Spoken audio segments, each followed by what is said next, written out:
Esse filme aqui é o novo queridinho entre os fãs de filme de terror. É o filme que todo mundo tá vendo, todo mundo tá falando e aparentemente todo mundo tá gostando também.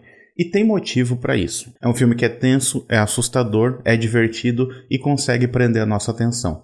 Só que tem uma outra característica a respeito desse filme que, na minha opinião, é o que ele tem de melhor. E que tem a ver com quem de fato tá narrando aquela história, quem de fato tá contando essa história pra gente.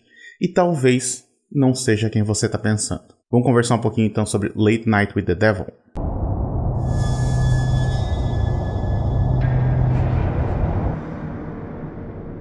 Olá pessoal, sejam muito bem-vindos a mais um vídeo aqui do canal 7 Marte. Eu sou o Daniel e no vídeo de hoje eu quero conversar um pouquinho com vocês sobre o filme Late Night with the Devil. Esse é um filme de terror australiano de 2023, escrito e dirigido pelos irmãos Colin e Cameron Carnes. Eu não sei se é assim que se fala o nome deles. E é um filme que tem uma estrutura muito interessante, porque ele se apresenta como sendo um documentário sobre um programa de TV dos Estados Unidos da década de 70. Só que em sua maioria o que a gente vai ver ao longo do filme é o conteúdo do programa de TV em si, com algumas inserções daquilo que foi capturado pelos documentaristas. E eu vou entrar em mais detalhes a respeito disso depois, mas basicamente o que a gente vai acompanhar é a história do Jack Delroy, interpretado pelo David Dastmalchian, que é um ator que talvez você não conheça de nome, mas com certeza já viu algum filme com ele. Ele interpreta então aqui esse sujeito que é um apresentador de talk show, de um programa de entrevistas noturno, que é um programa bastante popular, mas que nunca conseguiu atingir o primeiro lugar na audiência. E ele quer, mais do que tudo, atingir esse primeiro lugar. O que faz com que, ao longo da sua história, ao longo da sua trajetória, ele comece a fazer programas cada vez mais apelativos em busca da audiência. E isso culmina no programa especial de Halloween que ele está fazendo, que é justamente o que a gente vai assistir. Então, basicamente, o que a gente vai assistir é o material bruto do programa que foi exibido no Halloween de 1977. A gente vê, então, tanto o conteúdo do programa em si, que seriam as entrevistas que ele está fazendo e tudo mais, quanto aquilo que acontece durante os intervalos, que é quando a tal equipe de documentaristas fica seguindo ele de um lado para o outro. Aliás, quando o programa vai para o seu intervalo, aparece uma imagem ali na tela que é tipo um esqueleto, uma coisa assim, e o filme foi bastante criticado por ter usado inteligência artificial para criar essas imagens. E tem que ser criticado mesmo, Mas então, ao longo desse programa, o Jack vai entrevistar um médium, um cético e uma psicóloga que escreveu um livro sobre uma menina que conviveu durante muito tempo dentro de uma seita satânica e que agora, supostamente, ela está possuída pelo demônio. Desde o início, a gente já sabe que algo deu errado naquela noite. A gente só não sabe exatamente o que aconteceu. Mas o filme se apoia nesse nosso conhecimento prévio para poder segurar a tensão daquela situação. Por exemplo, em alguns momentos ele mostra pra gente o que seriam evidências do sobrenatural, mas em seguida ele meio que desmente tudo aquilo que ele mostrou. Ou seja, é só uma maneira de ficar enganando a gente, sabendo que a gente está esperando que algo aconteça. Aos poucos, porém, a situação vai se agravando ao ponto de que a gente já não pode mais encontrar uma explicação racional para tudo que está acontecendo. O médium, ele passa mal em certo momento e precisa ser levado para o hospital. As luzes do estúdio começam a piscar do nada. E em certo momento, eles têm a brilhante ideia de tentar fazer uma invocação do demônio no ar, ao vivo. Ou seja, é sensacionalismo puro, Porque o sensacionalismo, ele vende. E no fundo, é sobre isso que esse filme está falando. Ele está falando sobre um cara que, na sua busca por ser o número 1, ele é capaz de deixar tudo e todos para trás. E ele é capaz de fazer qualquer coisa para atingir esse objetivo. E quando eu digo qualquer coisa, é qualquer coisa mesmo, incluindo, por exemplo, entrevistar a sua esposa que está prestes a morrer de câncer somente para ter uma audiência maior, ou então, até, possivelmente, fazer um pacto com o demônio. E isso não é nenhum spoiler, porque o filme trata isso de uma maneira bastante didática, inclusive. Em certo momento, alguém chega a literalmente perguntar pro Jack o que ele precisou sacrificar para conseguir o seu contrato com a emissora. Ou seja, é muito óbvio sobre o que o filme está falando. Existe também uma obviedade na maneira como ele retrata alguns dos outros personagens. Por exemplo, o produtor do filme, ele é visto como essa figura canastrona que tá sempre com cigarro na boca e sempre falando só sobre a audiência e tudo mais.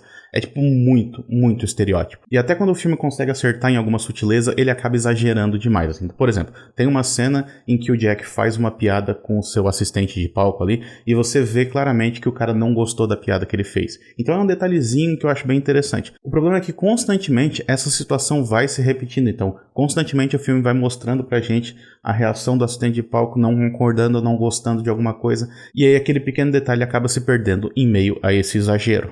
E por falar em exagero, eu também não gosto tanto do final do filme quando ele começa a apelar para explosões e raios e efeitos especiais e um monte de coisa que, na minha opinião, acaba não agregando tanto ao filme. Mas eu só tô falando aqui das coisas que eu não gostei do filme. O que eu gostei, então? Late Night with the Devil tem várias qualidades, e eu diria que a maior delas é o seu protagonista. O ator David Dastmalchian já tem uma carreira bastante consolidada no cinema. Ele já participou de filmes como Duna, como Oppenheimer, como Batman Cavaleiro das Trevas. Ou seja, é um cara que tá presente em vários filmes de sucesso. Porém, ele tá sempre interpretando o coadjuvante.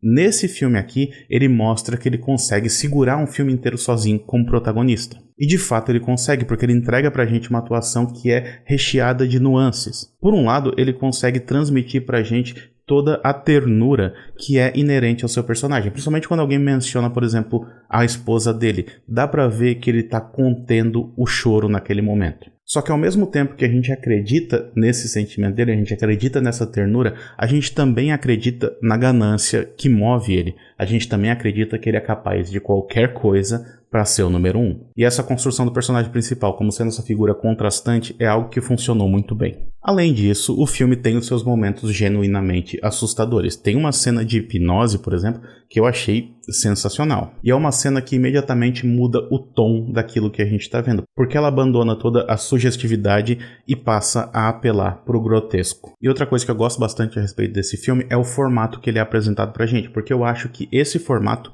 ele abre uma possibilidade muito interessante de interpretação. Porém, para eu poder falar sobre isso, eu vou ter que entrar em spoilers, eu vou ter que falar sobre o final do filme. Então fica aqui o aviso de spoilers.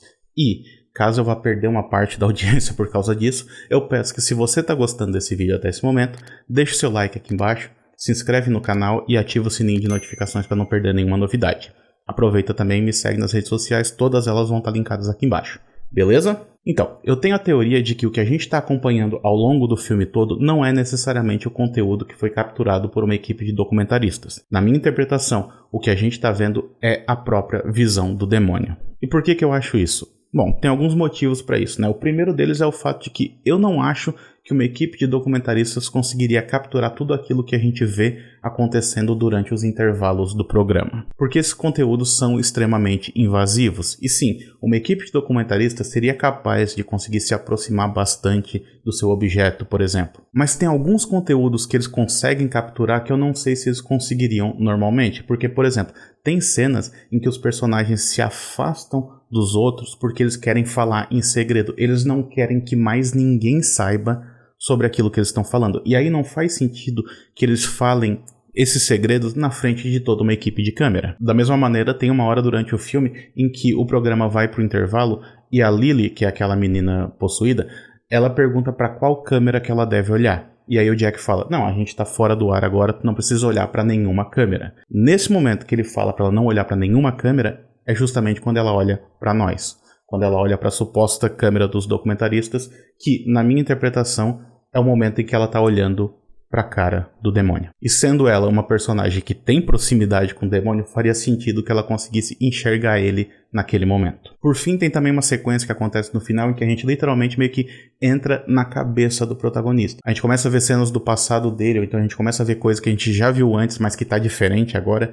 É tudo muito estranho. E uma equipe de documentaristas não teria conseguido capturar aquelas imagens. Mas, se nós estamos vendo a visão do demônio e o demônio tá fazendo o protagonista passar por aquilo, faz sentido que a gente consiga enxergar tudo aquilo também. E essa leitura, ela acaba mudando toda a nossa percepção em relação ao filme, porque não se trata de um sujeito que está apresentando um programa no qual ele tenta se comunicar com o demônio, mas sim de um sujeito que está participando de um programa apresentado pelo demônio. Bom, por hoje é isso então, espero que vocês tenham gostado desse vídeo e me conta aí nos comentários se você também teve essa leitura a respeito desse filme, se você também acha que o que a gente está vendo é a visão do demônio. E se você gosta desse tipo de filme que simula um ambiente de um programa de TV, você vai gostar bastante desse vídeo que eu fiz a respeito do filme Ghostwatch. A gente se vê na próxima então, até mais, tchau, tchau.